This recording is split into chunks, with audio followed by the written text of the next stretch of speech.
How can we build a new Ukraine?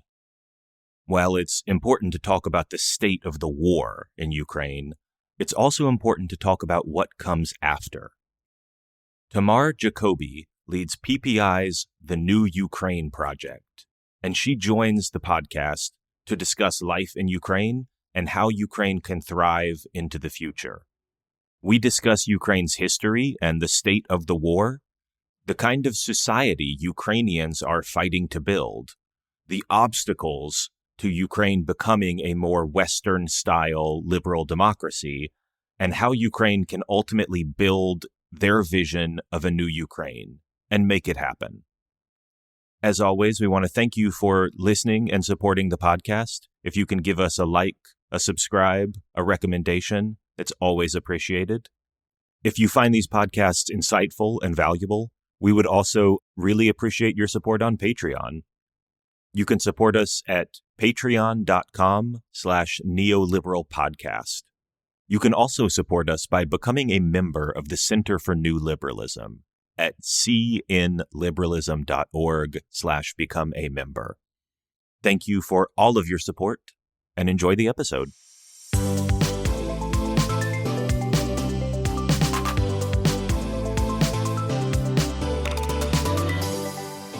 Welcome, everyone, to another episode of the Neoliberal Podcast, part of the Center for New Liberalism.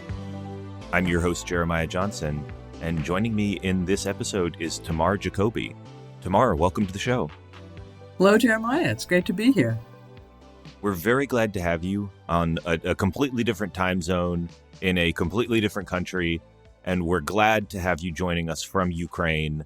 And that is the topic of today's podcast. Is Ukraine generally, how are they doing right now? But I'm excited to kind of talk about not just the war, because there's so much more to Ukraine than just the conflict that's going on. Obviously, that's why the world cares about Ukraine right now, is that there is a conflict. But I'm excited to, talk about the conflict a little bit and talk about things other than the conflict and how Ukraine is going to rebuild after this. But before we get into all of that, I'd love to just ask you, your background is not as a war correspondent necessarily. How did you end up in Ukraine kind of running PPI's new project that they're calling the New Ukraine Project? How did you get interested in Ukraine? How did you end up there? What led to this? Because it seems like an unusual turn given your life experience to some extent. Yeah, well, many years ago, decades ago, I was a journalist. I worked at the New York Times and at Newsweek. And then literally for 2 decades, I worked in Washington running nonprofits, starting and running policy nonprofits. And I was doing that happily in January 2022, when the war broke out here.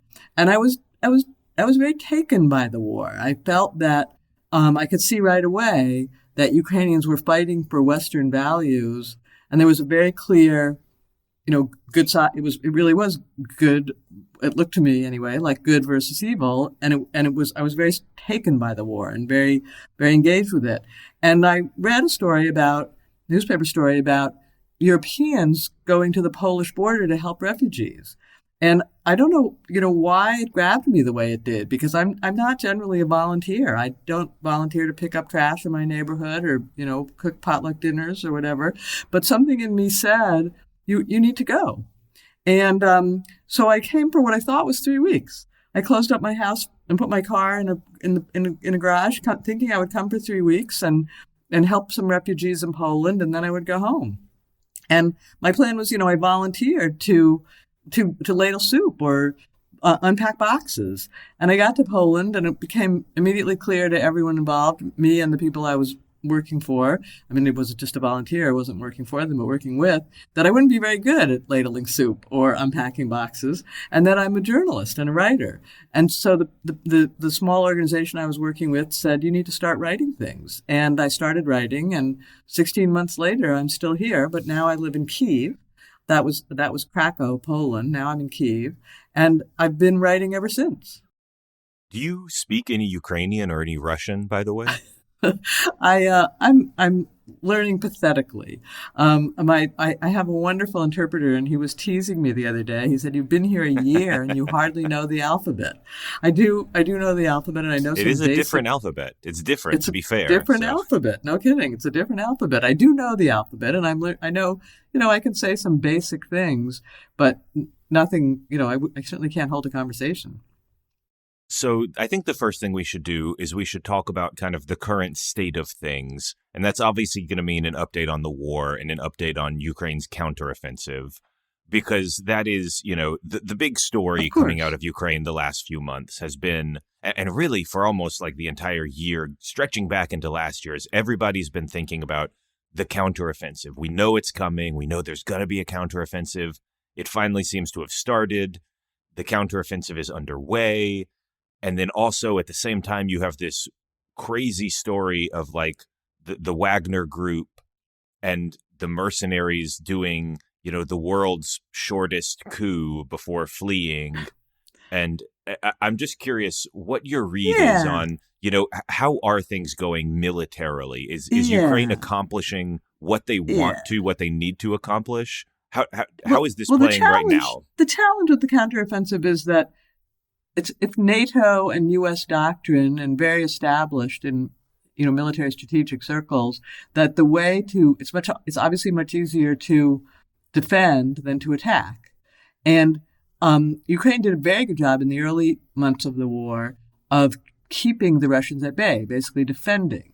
Now they're trying to take back land. Russia holds about 20% of the country, a little less, and they're trying to take it back. And that's much harder, much bloodier, many more casualties, many more deaths. And it's accepted U.S. and NATO doctrine that the way to do it is with many different kinds of forces, including air cover. So, for those people who remember the war in Iraq, you do shock and awe first, and then you go in. And the trouble is that Ukraine doesn't have the means to do shock and awe because they don't have airplanes or any significant number of airplanes. So the counteroffensive is there's a lot riding on the counteroffensive. They're very high expectations, but it's kind of like we're expecting. I mean, I don't know what the metaphor is. We're expecting them to do something that's almost impossible to do given the means that they have. And so what's happened in the past month or so is that they started that moving forward with troops and tanks, and the troops and tanks ran into very heavy going. The Russians have been preparing for months, and so Ukraine's now trying what I would call Plan B, and it's a very clever Plan B. It's a tactic they've used before. It's before you send those troops in. Well, okay, you can't do aerial bombardment, shock and awe, but you can use missiles, relatively longer range missiles, to hit supply lines and other important Russian assets behind the lines. And so that's what they're doing now. And they're trying to hit supply depots and supply lines and ammunition depots and things like that as a way to weaken the Russians so that when they send troops and tanks in big numbers and the elite troops and tanks, it won't be so deadly. And, we're in the middle of that. It's an experiment, or it's a tactic. It's in work in progress. I think it was a wise move given the circumstances. We have yet to see how it will come out. So it wasn't the, overnight sensation that some people in the West wanted. They were just going to have the counteroffensive was going to start, and the next day they would be, everything would be over. They haven't. There's been no kind of sort of blitzkrieg, for want of a better word. But they're trying, a smart Plan B that they've used successfully before, and we're all got our fingers crossed, holding our breath. To me, this sounds like more evidence that we should be freeing up crucial certain kinds of equipment and military hardware to be sent to Ukraine. And, back here in the States, there obviously is still pretty bipartisan, pretty widespread support for that. It's, difficult to get through Congress more at this point because of the way that the House works. But of the existing money, I think people are very, very supportive of that. Are there particular things, in the Ukrainian public's mind or in the Ukrainian leadership's mind that are like, this is the piece of equipment, whether it's whether it's F-16s, so planes, right? I mean, and it's been a dance, the same dance over and over and over. Ukraine asks for something, the U.S. says no. They wait 3 months, 6 months, 9 months, and then the Western consensus changes, and the U.S. and the European countries decide to send whatever it is. It's happened over and over and over. Long-range missiles, tanks. Now it's happening with fighter jets, and the tank. They still need more tanks, but the tank ratio is evening out. They still need more long-range missiles, as I described the tactic. That's the key thing they're using right now instead of aerial bombardment. They desperately need air defenses. But, Putin was hoping he could make Ukraine choose between defending its cities and defending its troops. And I take that one personally because there's an air raid almost every night in Kyiv, and I'm really glad that they're using the U.S. air defenses to protect Kyiv.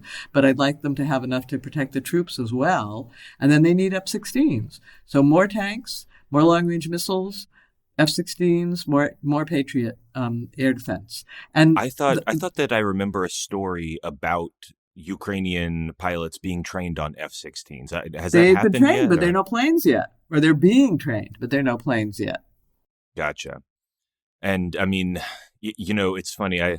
One of the other things I remember about this, and it's not central to the conversation, but it's something that I found incredibly amusing. If you can find any sort of dark humor in this kind of situation, is the story about some pencil pusher in the Pentagon, Sandra from accounting said, hey, we're using, face value for a lot of these things that we say that we're sending over.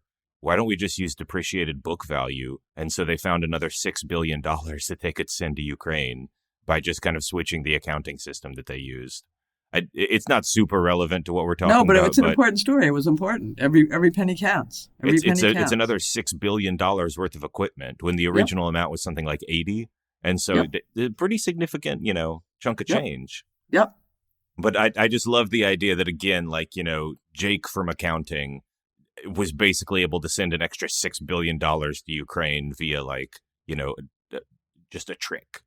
No, and Ukraine was super grateful. I mean, this is the challenge here, and it takes a while for this to sink in, because at some level we all understand it, but at some level we don't. Imagine, as valiantly as Americans fought, let's just go back to our own revolution, right? As valiantly as we fought, as much as we wanted it, as much as we felt our whole fate depended on it. Imagine if the outcome wasn't up to us. Imagine if the outcome was up to some other country far away that was sending the guns. That's the situation in Ukraine. 100,000 people, hundreds of thousands of people are fighting. Tens of thousands of people have died. They've been incredibly brave. They've been incredibly resourceful. But in the end, it's not the decision is going to get made in Washington, because the day Washington decides to cut the aid, I hope that day never comes, the war will begin to end here. I mean, it won't stop that day, but it will stop soon thereafter. And so I mean, it's a sort of an awful situation, but important to see candidly. And every Ukrainian knows this, and every Ukrainian is at once incredibly grateful to the U.S. for the help it's given, but also, wishes that there were more. So it's a poignant situation, I guess, is all you can really say about it. Yeah, I wanted to focus on that. I wonder if you could expand there in terms of how does the typical Ukrainian, whether that's a soldier or a civilian, how do they see the West and their role in this? Is it, like you said, just a mixture of, gratefulness, but also frustration? Is there nuance to that when you talk to some of these citizens? Yeah. Well, I mean, first, again, important to understand this is a fight about joining the West, right? I mean, let's just understand what the war is. Yes, the Russians started it by rolling in with tanks 16 months ago, but the truth is it's deeply, fundamentally a war of independence, right? Ukraine was part of Russia. as recently as almost, a little over 30 years ago, it was like Texas, right? It was a region within the Soviet Union.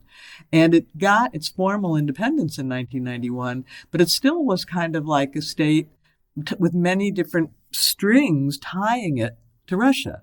The publishing was all done in Russia. The radio was all broadcast from Russia. Just everything. It was really people. The movies were all distributed in Russia. Many people here spoke Russian as their native home language, and it's been 30 years of kind of 2 steps forward, 2 steps back, 2 steps forward of breaking away, and as in 2014, which is really in some ways the birth of really modern Ukraine, when people went out into the streets for the Maidan revolution, what they were asking for was to join the EU. Like 100 protesters were killed in the streets. People protested for 3 months, and 100 protesters were killed about joining the EU. So the West, it's all about the West. It's all about, we love the West. We want to be in the West. We don't want to be in the Russian orbit anymore. So the West is not just the uncle that's helping. The West is the family they want to join. And so that's very important, and it's passionate and deep. You talk to cleaning ladies, like, what's the war about? And they tell you it's about joining the West.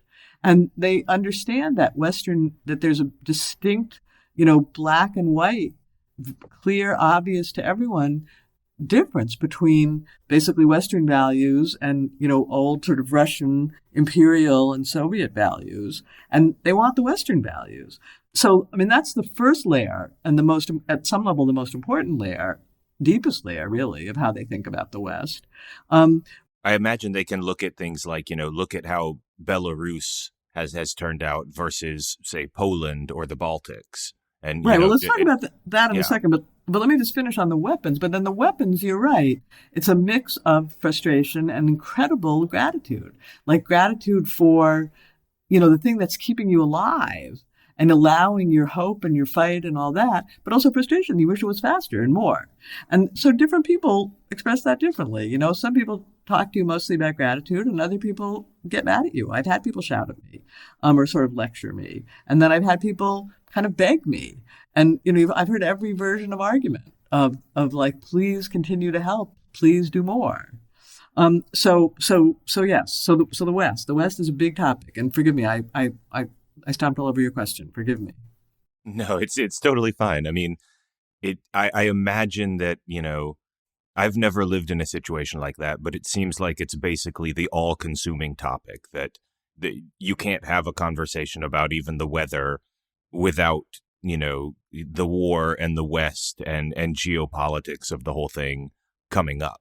That's right. Because it's about their identity too, right? It's about who they are. And that's what makes it, in a way, such a kind of exciting, life-affirming story to cover, right? And questions of identity tend to be like the most important questions that we deal with in politics, in culture. Like the questions of identity are the ones that will make people fight the most. Right. And again, it's what makes it, you're right. You can't have any conversation with anyone really without, yes, people talk about the war, but they also talk about the country they want to build and the country they want to be and the country the ideal of a country they're fighting for. Well, let's talk about that, because that, I think, is something that really, really fascinates me.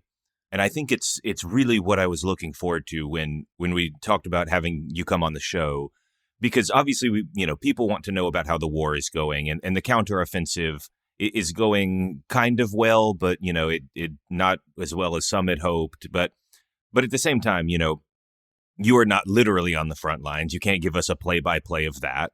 And I think it's not the most interesting perspective that you're going to have is military reporting. I want to think about what kind of culture and what kind of nation Ukraine could become after this, and what do the people want to become, and how do they get there? Before we get into all of that, though, before we get into what the future, utopian Ukraine looks like, I think it's important to talk about what Ukraine is right now and what they have been for the last 30 years? Yeah, so the way I describe that, and it's a little maybe it's a little oversimplified, but the Ukrainians have wanted a country, wanted a state for hundreds of years. In some ways, it's like the Jews, right? They didn't really have a state, but they knew they wanted a state. There were some times when there was 2 years here when there was a revolution that called itself a state, and there was some other time, 500 years ago before there were states when there was kind of some territory, but they didn't really have a state until 1991 when they broke away from the Soviet Union, when the Soviet Union broke up and Ukraine fell away. And what they built then, I mean, it's not fair, but I call it a B- state. They wanted to have rule of law, and some people here wanted rule of law, some people here wanted democracy, some people here wanted ties with the West. But there were a lot of people here who weren't ready for that yet and said, we're going to be independent, but we're really going to be kind of a mini Russia or a Russian satellite. And in the beginning, the two factions were both quite strong.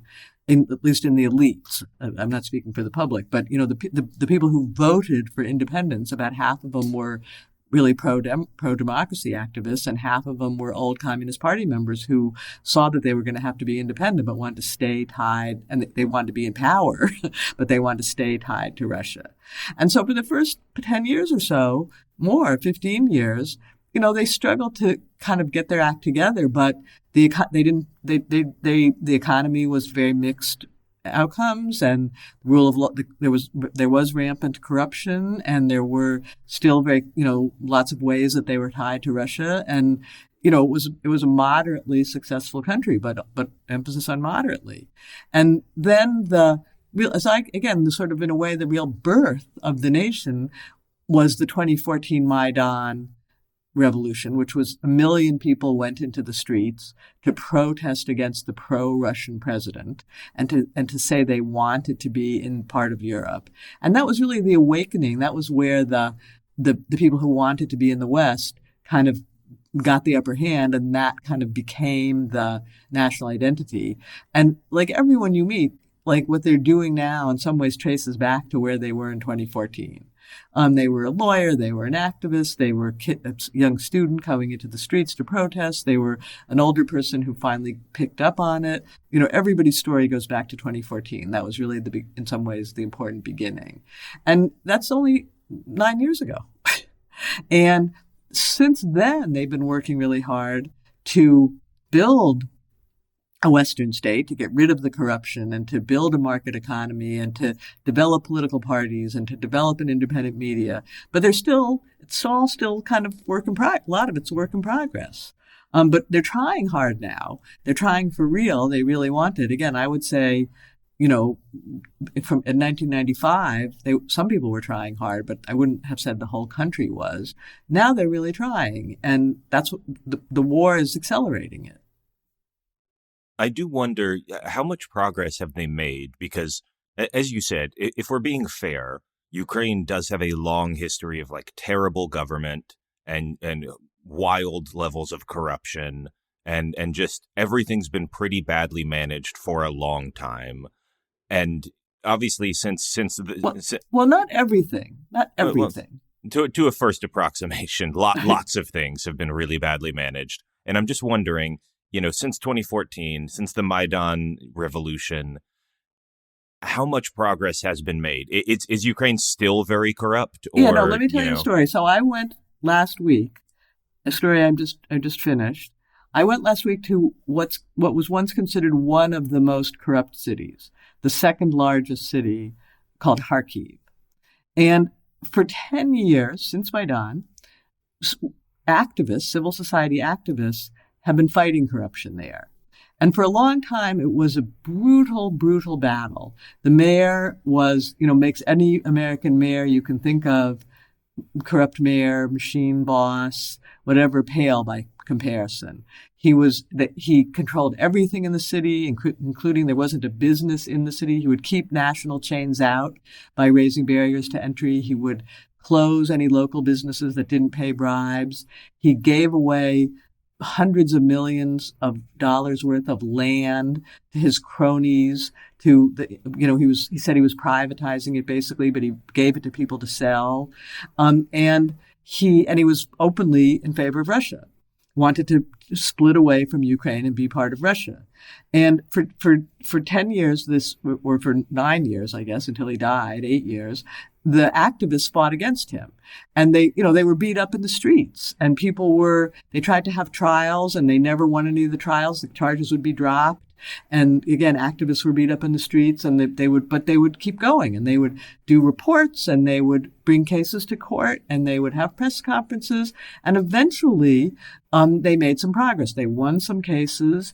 The higher courts took up some of these cases. Eventually, the mayor died, and now, since the war has happened, some new things are starting to go right for them.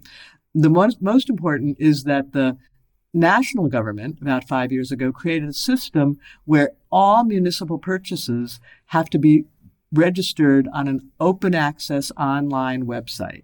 So the anti-corruption activists can look at every time the city government buys a paperclip, they can look at it and say, who did it get sold to, and was it sold at market prices, and was there any extra money left over, and that we should start to trace and worry about. So technology is really helping them. In a sort of perverse way, the war has also helped them, because the Kharkiv, about half the buildings in the city were damaged or destroyed in the first days of the war, and the politicians don't have any, there's no money, the economy's in shambles, there's no tax revenue. The politicians know that they won't be able to rebuild without Western aid. And they know that Western donors will be looking for transparency and accountability. So you go meet with these government officials who once were, in the worst circles. I mean, I don't know, what they did, but you go meet people who you've read articles about as being in the worst circles, and they say, we have no choice now. We have to be open and accountable. And the activists will tell you the cities are competing with each other each one to look more squeaky clean than the other one so that they'll get Western aid. And another politician said to me, again, a guy who I know, 5 years ago was completely on the wrong side. He said, look, I don't have any choice. The desire to join NATO and the EU is so strong among voters. If I'm the one standing in the way because I'm corrupt, I won't last a minute. And so a lot of things have changed, that there's now really a chance that even the city of Kharkiv is going to change in coming years. And the activists are already being invited to be part of, instead of being, shut out of everything and not given any information and beat up in the street, they're getting invited to be part of planning processes. And the politicians want to meet with them. And the politicians want to prove what good friends they are with them. And I mean, it can still go wrong. And there's a lot of old bad habits to change. And it's the fruit of a 10-year fight. It didn't just happen overnight, but it's changing. And, this is in a place where it was amongst the worst. This raises a really interesting question for me, which is the extent to which this is driven by bottom-up kind of things versus top-down values. And I'll explain what I mean in terms of, you can build kind of a mental model of like why somebody wants to have a revolution because their government is bad. But it's in very big picture ways, like freedom of speech is not being respected. We're not a liberal democracy. Those are kind of big picture values that I have, and so I'm going to fight for them. But you can also picture kind of a bottom up approach of just, well, the guy who's I'm trying to get, a business license from. I want to open a business in my local town of 20,000 people, and he won't sell it to me because he's corrupt, and I have to buy it from him by bribing him. And then if I want water, if I want to add my pipes turned on, I have to bribe that guy. And there's kind of this very bottom up frustration of just little nitpicky everyday things that just life is terrible because you can't get them done because everything is corrupt. I'm curious the extent to which you see those forces. Is one greater than the other? Do you think that this is like a big picture thing where everybody just wants to be part of the West in the big picture? Or is it more driven by kind of those, my mayor is corrupt and I can't get anything from the planning council? I think Ukrainians connect them fairly consistently, and they use both kinds of vocabulary. I mean, yes, I spoke to a bunch of business leaders in Kharkiv. The business leaders are frustrated that they, can't do their business. On the other hand, they connect it to the larger rhetoric. And it's powerful because of it's connected in that way. Because you need both levels in a way. You need the shoe has to really pinch somewhere, and people have to want to fix the pinching shoe, but you also want them to understand the bigger and be able to articulate and think in terms of the bigger values. And I think a lot of Ukrainians can do that at all levels of society.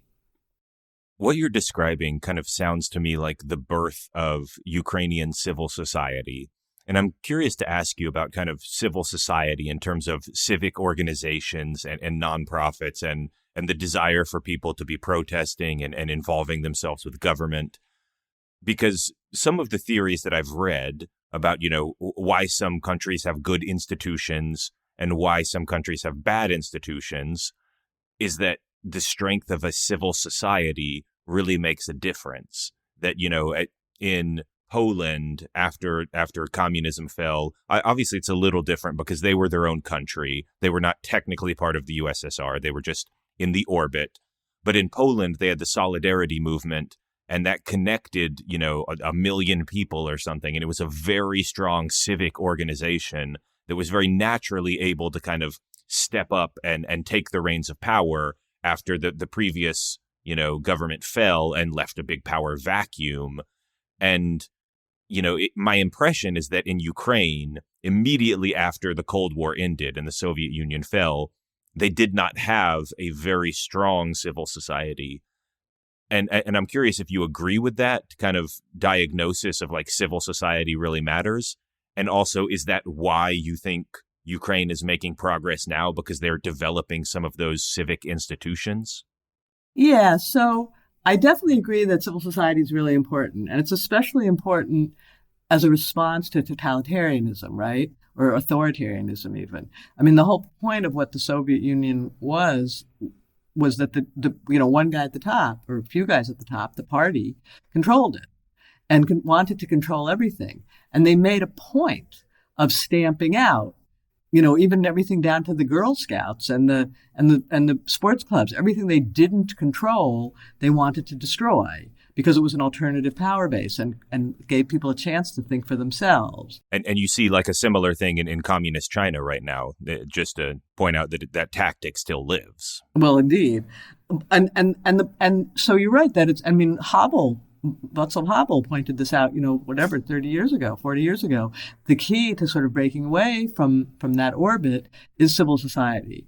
I think I disagree with you a little bit about how strong it was in Ukraine. There was no Solidarność, but there wasn't like a popular front like they had in the Baltic states, but there was deep traditions of peasant civil societies and peasant organizing and peasant revolts. They weren't strong enough. They weren't strong enough to outdo the half of the elites who were really still wanted to stay connected to Russia. I mean, you have to, again, imagine half of the elite just wanted to sort of say, we're in power now, but we're still going to answer to the same old guys. The civil society wasn't strong enough to beat them back, but it existed, and it's grown only stronger over the years. And it's like anything. It has cycles. That there's times when Maidan was all about civil society and it strengthened civil society. And then a few years later, things didn't look so good. And then there was another, wave, cresting of a wave. And people think of civil society here at three different levels, right? There's ordinary people who go out into the streets and volunteer and do whatever. 86% of Ukrainians have helped with the war effort in some way. 86%. And that means either giving money, fighting, do some form of help. And, everyone the students, I know university students who hardly earn enough to, buy themselves noodles. They do crowdfunding collections for some military unit that they've adopted. Everybody is some way involved in, or virtually everyone is some way involved in helping. So that's civil society at one level. A second level of civil society are kind of small nonprofits that, provide humanitarian aid, or medium-sized, small to medium-sized, or even bigger, that provide humanitarian aid, say, to, displaced people or women or, handicapped people or something like that. And there's a lot of that. And that's a very strong net, web now of organizations. And then at the third level, there's, I don't know how many there are, maybe a dozen, strong national civil society groups that are almost like the opposition, not the opposition party, but a party. They're kind of like the labor movement or something like that. That they've come up with a lot of the good ideas in the last 10 years. For example, that online platform where you can look at every government purchase, that was originally a civil society group developed that. And the ideas for the legislation, the national legislation on how to fight corruption, those were civil society groups that thought of those things. And a lot of the reform effort comes from these, again, two dozen, I don't know exactly how many there are, sort of, blue chip civil society groups, for want of a better term. That's not what they're called, but that's the idea. So yes, to sort of sum up a rambling answer, yes, civil society is hugely important. On how strong it is in Ukraine, I think it's a little stronger than you think, but it did take some time to really crystallize at the strength it has now. And there's three layers here, and all of them are hugely important. I'm curious about that last bit, because in terms of how it plays into Ukrainian politics, like internal Ukrainian political maneuvering, obviously Zelensky is very popular, and barring some very strange, scenario, he's not going to be voted out as president for quite a while. But I'm curious, how do ideas kind of make their way into government through kind of what is essentially just a very strong leader model? Yeah. Is it something where, Zelensky is trying to run like a unity government and just, employ many camps in his administration and take ideas from everywhere? Or is there some other way in which these groups are like having influence? Yeah. So Zelensky, for one thing, Zelensky's a lot more popular abroad than he is at home. Not that people dislike him, but Ukrainians are very mistrustful of authority. Just like by nature, going back centuries, that's kind of one of the things you come up against again and again when you look at their history. And any Ukrainian will tell you that they're kind of frontier people and they don't really like authority. And Zelensky, there's some people who. People understand what a good job he's done in wartime, but in America, people think he can walk on water. Nobody here thinks he can walk on water. So that's one thing. And the next thing is that the political parties, that's a place where there needs to be more development. There are a lot of factions, but they tend to be just that. They tend to be factions or projects more than there are developed political parties. And for decades, the only real issue in the country, the main issue, has been, are you for Russia or against Russia? Are you for the West or against the West? Which of those two poles do you side with? That's been the main overriding, overwhelming issue.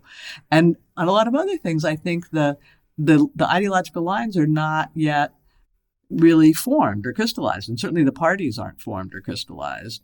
There are parties, there are a lot of parties, but there's nothing like kind of, I think what Americans or even Europeans would think of as a party system.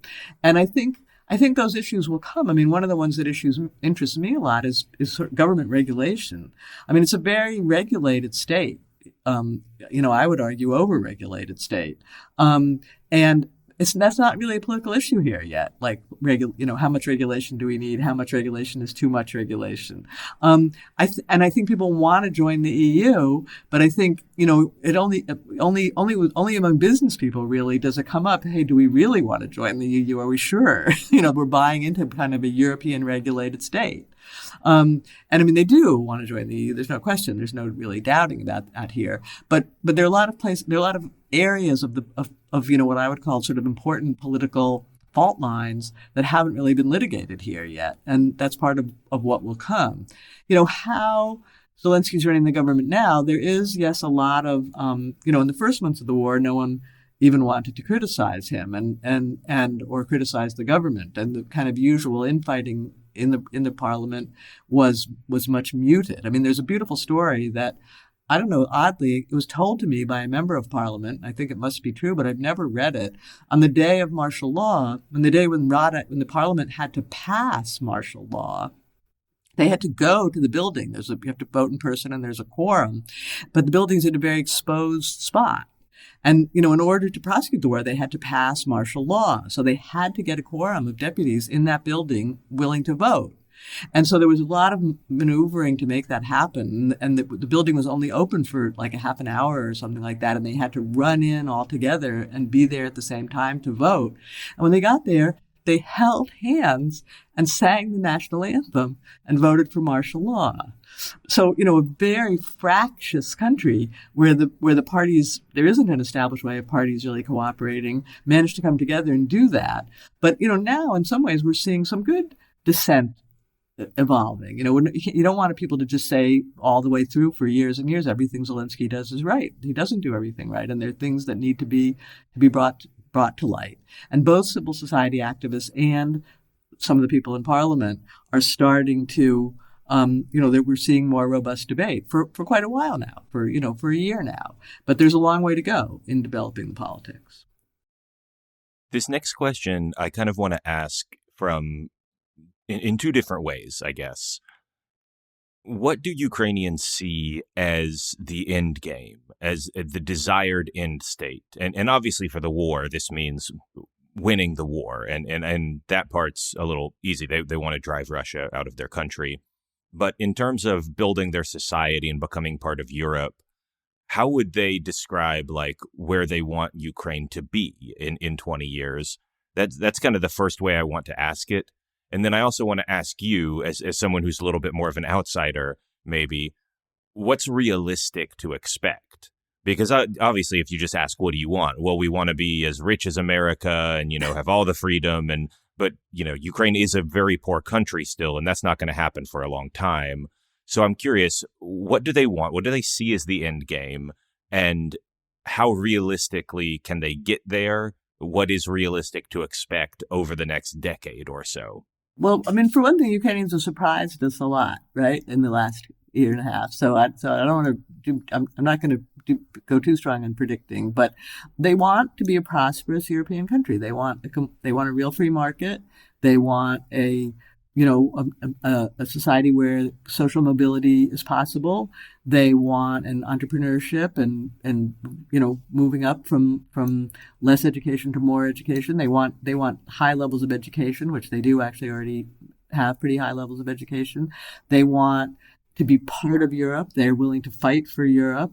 They want to be integrated into the European economy. I mean, they have a clear vision of it. It's not like Afghanistan or something. They know exactly. They see pretty clearly what they want and what they want to become, and it's plausible. I think there will be challenges. I think being part of the West in many ways is its own reward, and in some ways, the rich get richer and the poor get poorer. Once you're in the West, what it does is it opens the door to a kind of investment that you can't even really dream about when you're not part of the West. And, you and I started talking in a previous conversation about the Baltic states. I mean, for the Baltic states, for one thing, we're much richer. We're 5 times richer than Ukraine in 2020. I looked that up. Their GDP per capita was 5 times Ukraine's. So they were way ahead. But then the important part is they got into NATO and the EU by 2004. And what that meant was, for 20 years, that foreign direct investment, the EU subsidies, just money really pouring in. And, I spent a lot of time in Poland. I lived in Poland before I moved to Kyiv. There's hardly a comparison between Poland and Ukraine. And yes, Poland started out in a better place, but it has a lot to do with what happens once you're in NATO and the EU. Not just, subsidies, but again, investment.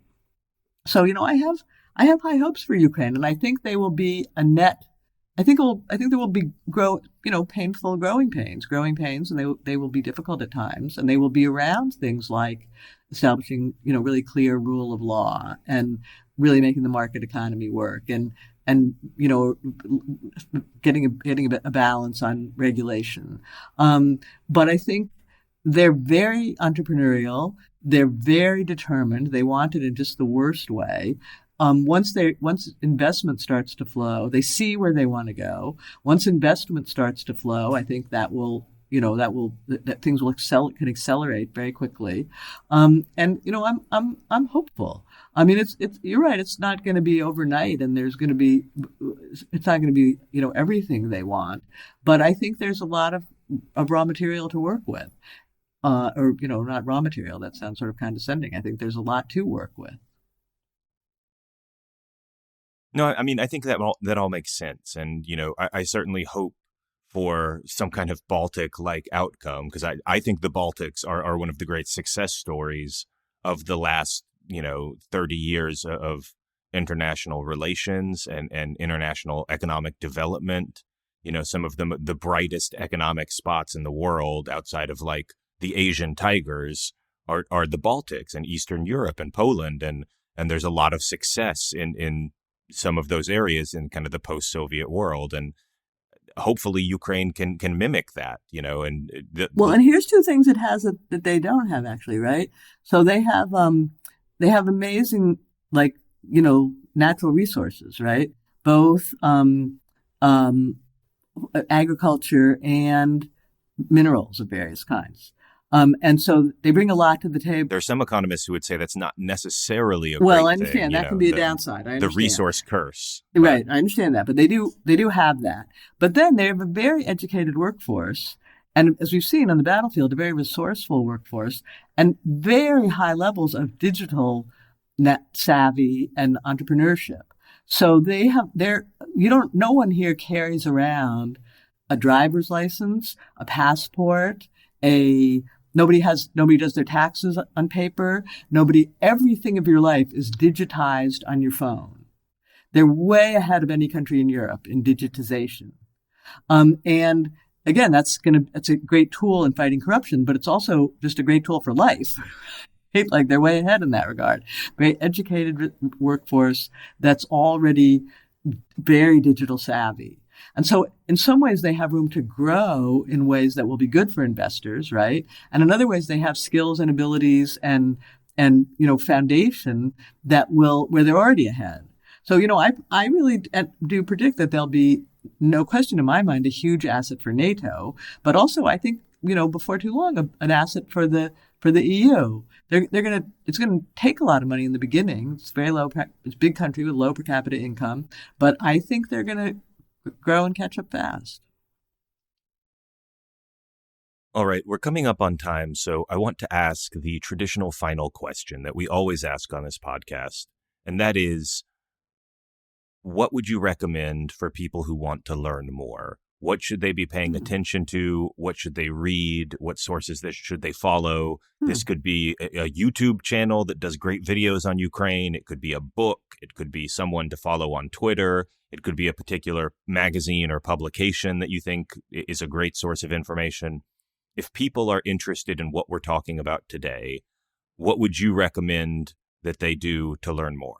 That's a great question. I haven't thought of that, so let me give it some thought. I mean, one thing to say, and this is just, I'm procrastinating here, tap dancing before I get to an answer. But everybody here gets their news on Telegram, so the independent media is, again, sort of developing, but not as developed as you'd like. How does everyone learn everything they know about what's going on in the world? From Telegram channels. And there are Telegram channels that tell you the news. There are Telegram channels that tell you what kind of missile is coming in that night and whether you need to go to the shelter right then. There are Telegram channels for everything. So one thing one place to start is sign up for a Ukrainian Telegram channel. But I don't know. I read. I think the big papers, the usual big papers, the Times, the Wall Street Journal, the Economist, the FT. That's what I read. The Independent does a pretty good job in England. I mean, it's the usual world, big media papers. The best history book is by someone named Serhi Plahi. He wrote a very good history book. It might be 10 years old, and he has a new book, but I'd read the history book. I don't think I have any special secrets. I don't think there are too many people writing about the stuff I'm writing about, which is the kind of. I will recommend, the new Ukraine project from PPI and all of Tamar Jacoby's work there. That's something I can. If you're too self-effacing to recommend it yourself, I'm happy to recommend you. Thank you. That's very kind. That's very kind. Yeah. Well, I mean, I don't think there are a lot of people writing about what I'm writing about. But obviously, for example, the Times has so many people here. They touch on it every now and again, but there's nobody sort of with this as their kind of beat. Yeah, I mean, I think Ukraine's pretty well covered. I mean, in a way, it's over covered, right? That's kind of the problem is figuring out what of all the stuff is worth reading. All right. Well, I think that will do it for the episode, but I want to say one more time, Tamar Jacoby, thank you so much for coming on the show. Well, let me just say as my last word, if I may, I mean, and perhaps I said this, but what's really astonishing about being here is how life affirming it is. You think when you've gone to a place where people are dying every day and houses are getting destroyed around you, and front is not far away, and there's air raids every night, but there's something about the what people are fighting for, how aware they are of what they're fighting for, and it's our values, and how it just comes up every day. It comes up in every conversation. There's a wonderful book of letters of Civil War soldiers that was taken from it's quotes from their letters, extensive quoting from their letters. That's about what they're fighting for, and they all can quote the Constitution and the Declaration of Independence, and that's what it's like here, and it's just very. I'm grateful to be here, and I say that to Ukrainians. It's a privilege to be able to watch this fight for independence, and in some ways the birth of a nation. And so I guess I would hope that your listeners would keep that in mind when they read some of the news. It's not just the battlefield, and it's not all death and destruction. There's something really wonderful going on here. I think you're right, and I think there's something profound and important about that kind of shared sense of national purpose. And, to some extent, I think we need something like that in America. And obviously, I hope we don't have to fight a war to get it. We need to find it some other way. But, having some unifying cause, it can be really life affirming in a lot of ways. And I certainly hope that the cause they're fighting for ends up victorious. And I hope they win. And I hope they get to have the future that they want. Amen. All right. Well, that will do it for the episode. Tamar Jacoby, thank you for coming on. Thank you, Jeremiah.